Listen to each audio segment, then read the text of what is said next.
Grimm's Fairy Tales, Clever Gretel. By Jacob Grimm and Wilhelm Grimm. Translated by Edgar Taylor and Marian Edwards.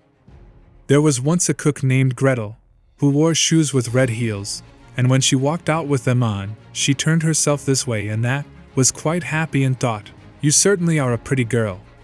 And when she came home she drank, in her gladness of heart, a draught of wine, and as wine excites a desire to eat, she tasted the best of whatever she was cooking until she was satisfied, and said, "The cook must know what the food is like." It came to pass that the master one day said to her, "Gretel, there is a guest coming this evening. Prepare me 2 fowls very daintily." "I will see to it, master," answered Gretel. She killed 2 fowls, scalded them, plucked them, put them on the spit, and towards evening set them before the fire, that they might roast. The fowls began to turn brown, and were nearly ready, but the guest had not yet arrived. Then Gretel called out to her master, "If the guest does not come, I must take the fowls away from the fire, but it will be a sin and a shame if they are not eaten the moment they are at their juiciest." The master said, "I will run myself, and fetch the guest." When the master had turned his back, Gretel laid the spit with the fowls on one side, and thought, "Standing so long by the fire there, makes one sweat and thirsty. Who knows when they will come? Meanwhile, I will run into the cellar, and take a drink." She ran down, set a jug, said, "God bless it for you, Gretel," and took a good drink, and thought that wine should flow on, and should not be interrupted, and took yet another hearty draught. Then she went and put the fowls down again to the fire, basted them, and drove the spit merrily round.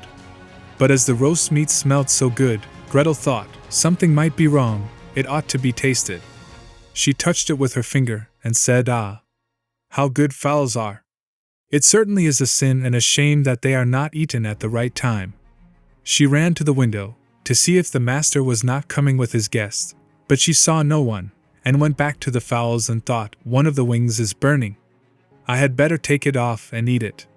So she cut it off, ate it, and enjoyed it, and when she had done, she thought, "The other must go down too, or else master will observe that something is missing." When the 2 wings were eaten, she went and looked for her master, and did not see him. It suddenly occurred to her, "Who knows?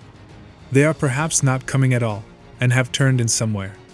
Then she said, "Well, Gretel, enjoy yourself. 1 fowl has been cut in 2, take another drink, and eat it up entirely. When it is eaten you will have some peace. Why should God's good gifts be spoiled?" So she ran into the cellar again, took an enormous drink, and ate up the 1 chicken in great glee. When one of the chickens was swallowed down, and still her master did not come, Gretel looked at the other and said, "What one is, the other should be likewise, the 2 go together.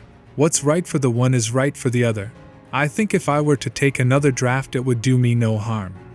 So she took another hearty drink, and let the second chicken follow the first. While she was making the most of it, her master came and cried, "Hurry up, Gretel, the guest is coming directly after me." "Yes, sir, I will soon serve up," answered Gretel.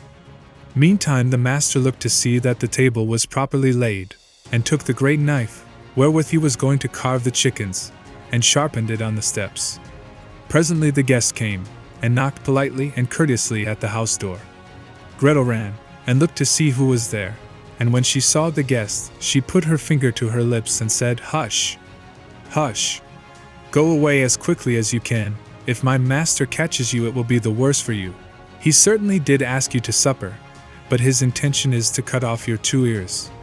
Just listen how he is sharpening the knife for it." The guest heard the sharpening, and hurried down the steps again as fast as he could. Gretel was not idle. She ran screaming to her master, and cried, "You have invited a fine guest." "Why, Gretel? What do you mean by that?" "Yes," said she, "he has taken the chickens which I was just going to serve up, off the dish, and has run away with them." "That's a nice trick," said her master, and lamented the fine chickens. "If he had but left me one, so that something remained for me to eat." He called to him to stop, but the guest pretended not to hear. Then he ran after him with the knife still in his hand, crying, just one, meaning that the guest should leave him just 1 chicken, and not take both. The guest, however, thought no otherwise than that he was to give up one of his ears, and ran as if fire were burning under him, in order to take them both with him.